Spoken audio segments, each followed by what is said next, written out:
my name is Dick Sabalas, and I'd like to introduce the other members of our group. On my left is Hazel Green, Lance Hauser.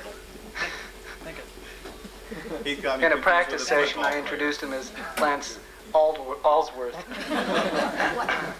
Naomi Dreskin and Tom Prescott. Our topic deals with a vision for a multicultural community, and to this end we are proposing the establishment of a Human Relations Commission. Our presentation this evening consists of a brief review of the cultural influences in Napa County's history, the demographic distribution in Napa County, the rationale for a Human Relations Commission, gaining community support for the commission, and a description of the proposal. At this time, I'd like to present Hazel Green, who will give us the rationale for a Human Relations Commission. No. Is everything plugged in right now? There we go. Come on, Lance, turn it on.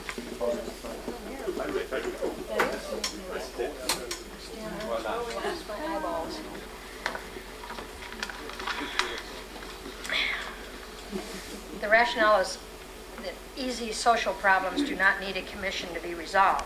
However, we, as most cities in California, have several social issues that are not easy to resolve. While a Human Relations Committee cannot solve every issue we face, it could help each of us to better understand our neighbors, schoolmates, and fellow workers. A major problem is, of course, different languages. While signing, facial expressions, or body language may convey that each person is friendly and unarmed, or a menacing terrorist, it is difficult, if not impossible, to provide medical services, government services, or any service if the provider speaks a different language than the user. Some schoolyard fights start not because of bigotry, but the lack of a common language.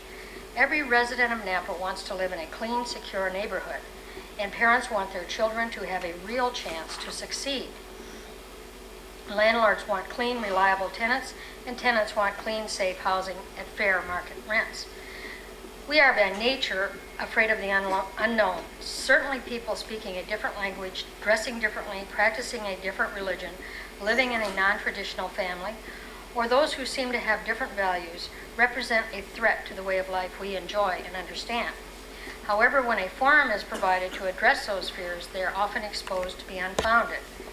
Every issue a Human Relations Commission addresses may not be solvable, but perhaps it could be managed. Thank you. Thank you, Hazel. I want you to fasten your seatbelts because in the next 5 minutes or so, I'm going to take you through about 150 years of Napa County's history.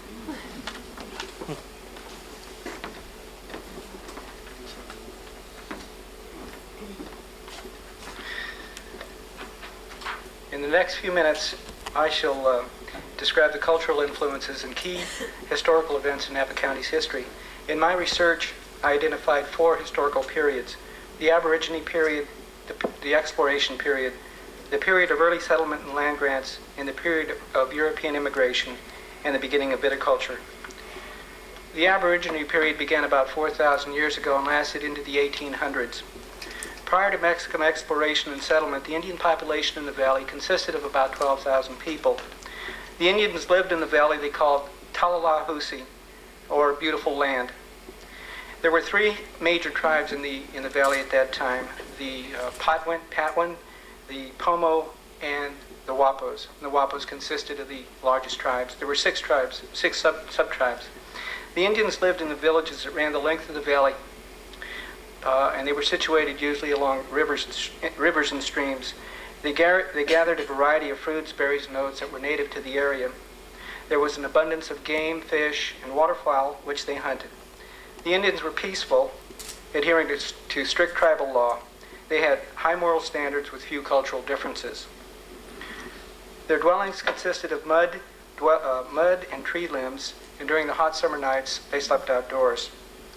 They had no written language, but they did pass down their history from generation to generation, and they were content to live off the land. In the period between 1800 and 1840, their peaceful existence was shattered by Russian, Mexican, Spanish, and American exploration. Indians became despised, exploited, assaulted, and their population was decimated. In the next century, their population declined from 12,000 people to approximately 200 people. In the year 1812, Fort Ross was settled by the Russians. pictured here is a lithograph of Fort Ross in approximately 1812. Russians entered the valley to align themselves with Indians against the Mexicans. Unable to establish a firm support, they left, but not before they left 2,000 Indians dead, infected with smallpox. In 1823, General Mariano Viejo entered the valley in search of a suitable location for a mission, and Mission San Francisco de Sonoma was built in nearby Sonoma. General Vallejo introduced vineyards and agriculture and grazing. The Indians became a prime labor source. Anglos began arriving at this time too. George Yount entered the valley in about 1831. In 1836, he was granted one of the first land grants, and that land grant was Rancho Caymas. He introduced the Indians to cultivation, wheat was introduced, and Napa's agricultural foundation was laid. Beginning in 1836, and for the next 10 years, put that one back up. And for the next 10 years, most of Napa Valley was given away in the form of land grants. And the destiny of the valley changed. Indians were being displaced. Ranchos supplanted the Indian villages. Wheat and other grain crops were planted. Cattle were introduced in large numbers, and the tanning industry was established. The land grants were issued to provide a buffer against Anglo and foreign influences. However, this scheme backfired because as new immigrants came into the valley, they could not obtain land ownership. Disputes arose between the squatters and the landowners. Grazing and farming conflicted as ways of using the land. Finally, in 1846, the Mexican government was overthrown. In 1849, gold was discovered, and in 1850, California became a state. With the discovery of gold came an influx of European immigrants. The earliest immigrants came from England, Canada, France, Germany, and Asia. Many came in search of gold, but others came to till the land, and viticulture was introduced. Many of the early vintners came from Europe. Charles Krug, Jacob Schramm, Charles and Frederick Beringer, all from Germany. Gustav Niebaum, a Scandinavian fisherman, built Inglenook Winery. Chinese and Japanese were imported to provide labor to build the wineries, to dig the tunnels, and to work a tea plantation that was owned by James Brannan in the Calistoga area. By 1865, 750,000 vines were planted for wine production. And by 1870, grape growing and wine production employed more people than any other kind of farming in California. And Napa was beginning to be recognized as a quality wine-producing region. As Napa's population grew, so did the number of languages, ethnic groups, cultures, and customs. Napa was even then a multicultural community. Thank you. I'd like to introduce Lance, who is going to give us the demographics of present-day Napa. I think I'll just speak from right here.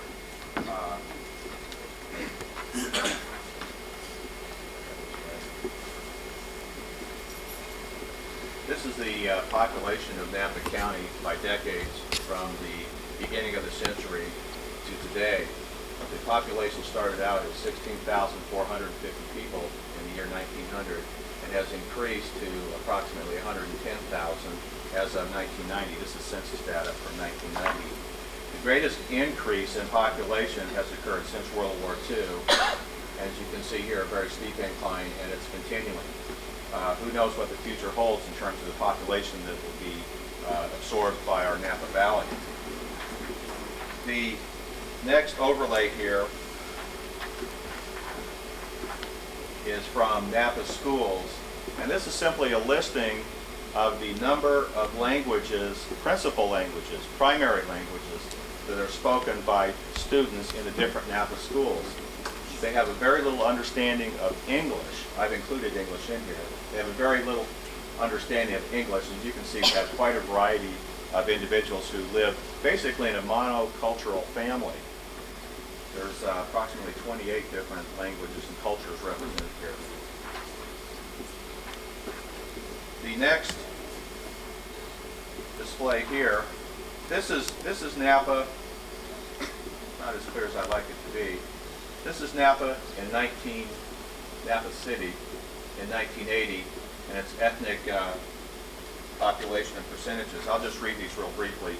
The white population makes up approximately 86%, black 0.4%, American Indian 1.1%, Asian and Pacific Islanders 2%, Hispanic 7.6%, and other cultures approximately 2.8%.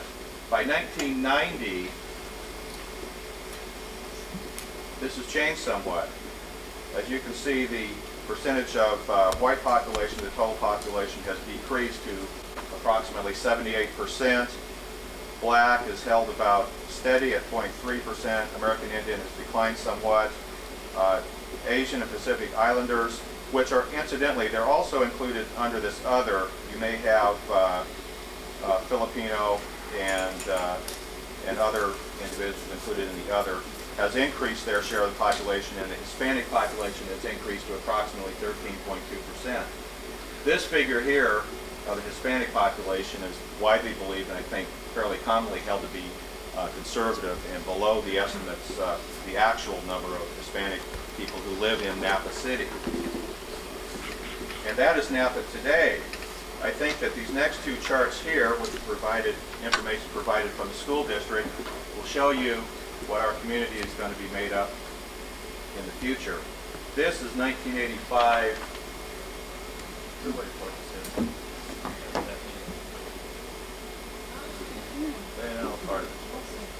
Let me go to the top first here. This is the 1985 vintage high school population.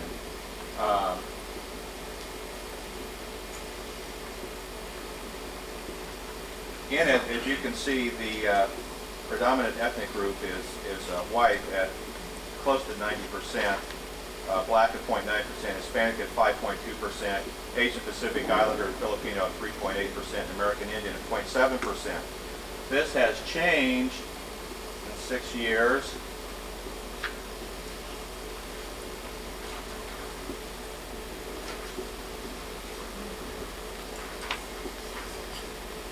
And as you can see, the white student population has decreased to about 80%. The black population, again, is held fairly steady, while they've actually increased to 1.4%. Hispanic has increased to 11% representation from 5%. That's a twofold increase in 6 years. And Asian Pacific Islander, as well as Filipino, have increased also a couple of percentage points. In the population in Napa High School also demonstrates the dramatic changes that we're seeing in the breakdown. This is fairly unclear also, but the principal points here: the white population is approximately 88%. The Hispanic population is close to 8%, and that has changed dramatically in these 6 years, where the Hispanic population in Napa High is approximately 26%. The white population has decreased to approximately 72%. And again, the black representation has decreased somewhat in Napa High School also. This last chart down here is probably a fairly good idea of what our community population is going to look like in the next 5 to 10 years. And with that, I will turn presentation over to Naomi Dresden, who will be talking to you about gaining community support.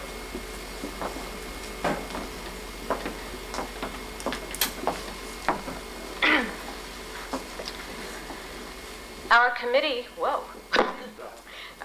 was aware that including input from various community groups and individuals was a critical factor in pursuing our idea of a Human Relations Commission for Napa.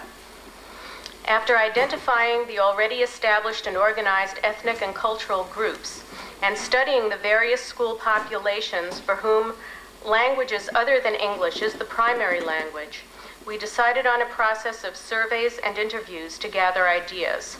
We also decided to visit the Human Rights Commission in San Francisco and request materials from several smaller commissions in the Bay Area to see what we would be able to learn from them. We met with various individuals.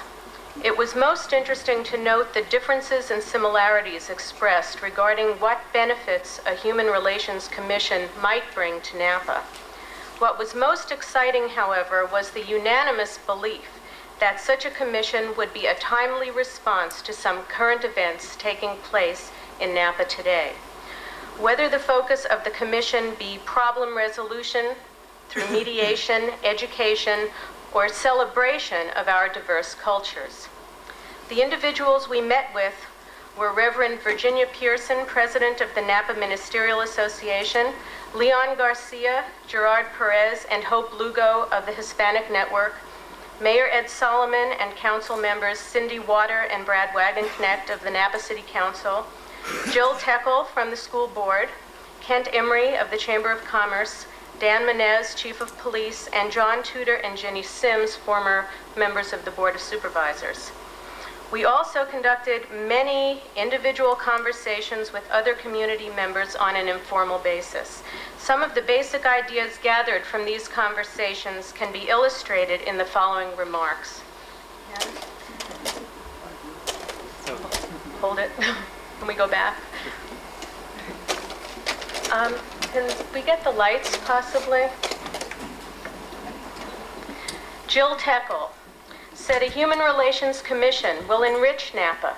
It will educate students about the benefits and opportunities of living in a multicultural community. Gerard Perez said changing demographics have created an urgent need for a commission on human relations. With networking, we have a golden opportunity to better work together to service our population. Jenny Sims talked about neighborhoods. She said they've become a focus. It has a nice ring to it, but in reality, it divides us. We don't see that we're all in it together. Leon Garcia said, isolation results from not understanding the cultural context in which dialogue takes place. With better understanding comes better communication. Mayor Ed Solomon said our community could certainly benefit from a commission focused on celebrating our diverse cultures. Kent Emery said that a Human Relations Commission is the type of project which the Chamber of Commerce can wholeheartedly endorse. Dan Menez said a Human Relations Commission will provide a means for all segments of our community to be involved. John Tudor said a Human Relations Commission could serve as a focal point for community concerns about dealing with each other. Of course, 7 a.m. meetings at Vintage High in the principal's office inspired some thoughts of our own, as did some of the faces on campus. Thank you. And now, Tom Prescott will talk about what we've decided we're going to be doing next. That is, if it's possible to have the lights back on. We spent a considerable time in the dark, but we think we may have come up with something that we would like to propose to the City Council. It is the Napa Human Relations Commission, and there's a few ideas, and I'm certainly not going to read all of it, but I'd like to just highlight a few ideas as we go through this, and maybe Lance, if you could put that up. The first thing to probably note is that at the very top it says draft. We feel very strongly that this is a draft proposal, that the commission members themselves should develop this as they progress in their work. However, we did come up with a mission statement which reads, the Napa Human Relations Commission works to provide leadership and advocacy to secure, protect, and promote human rights and responsibilities for all people. We had some discussion. We looked at a number of other documents, most notably San Francisco's Human Relations Commission document, and we felt that it was appropriate for us to add the concept of responsibilities as well as rights. We then, after many discussions, came up with two goals that we thought were appropriate to the Commission. One, to provide the means to educate the public about cultural diversity and further its celebration. And two, to provide a resource for responding to issues concerning a group of people whose beliefs, customs, arts, and institutions represent a way of life. And we think that these two goals, and although they're very difficult to read, we think that these two goals are appropriate to the mission of a Human Relations Commission. We would propose that the Human Relations Commission consist of 16 commissioners representing the 16 different neighborhoods in Napa, and that they be appointed by a vote of the City Council. Lance, maybe if we could. And again, as I mentioned, I'm not going to read all of this, but I would like to highlight a couple of things under duties of officers. We think that it's appropriate for the chairperson to appoint, with approval of the majority of all members of the commission, a director, and a director of the Human Relations Commission should serve as the administrative head of the affairs. We believe that there will be some administrative duties that will accrue to the commission. Again, we have submitted packets to John Wagon Connect and to the group. It is our plan to present this to the City Council. All meetings of the commission, of course, should be open to the public, and I think that's, we'd want to highlight that. We'd want to highlight here the celebration of cultural diversity. The commission shall promote cultural diversity by encouraging organizations to plan and promote activities of celebration. Festivals, fairs, and other cultural events shall be organized so as to involve the largest possible population and receive the widest possible recognition. We feel that there will be some investigations that probably will become necessary. In fact, in the event that there is a community-wide issue of some kind, I would imagine that something like the so-called gang issue that has occupied the minds of a great many Napans would be a perfect example of that. I think that in Napa we spent a great deal of time kind of groping with that issue and trying to figure out who was really going to address the issue and what's the best vehicle to do that. We would propose that a Human Relations Commission may very well be the best vehicle to do that. So in addition to a community-wide problem or any individual person claiming to be aggrieved by an incident of discrimination, the person would then file a complaint with the Human Relations Commission. It would be then the chairperson would assign to one of the members of the commission the duty of providing a prompt investigation of the situation. If it was found that in the preliminary investigation, if it was found, for example, that the complaint dealt with another agency like Housing and Urban Development or an agency like that, it would be up to the commission to channel that complaint in that direction. Or if it found that there was no action was warranted as a result of the complaint, that the complaint, for example, was unfounded, this would be communicated back to the complainants. In addition, it was found, or we feel that if further action is warranted, it would be appropriate for the members of the commission to sit down with the people and try and resolve whatever the grievance is through a process of mediation and trying to resolve whatever conflicts occur. In the event that that can't occur, that the commission is not able to resolve whatever community-wide problem or unfair practice might occur, we feel that the problem should then be recommended for a further course of action, either to the city attorney or the city council for future legislation, or referral, as I say, to another existing agency. As I mentioned originally, this is a draft proposal. We offer it up as kind of a working document. We think that it provides an opportunity for Napa to address some of its growing diversity as we see it. So I'd like to thank you. I've enjoyed working with these people. We've had some great meetings in the morning at 7 o'clock. It's fairly early, but on a high school campus at 7, it's not too bad. It's fairly quiet, and we enjoyed that time. So thank you very much.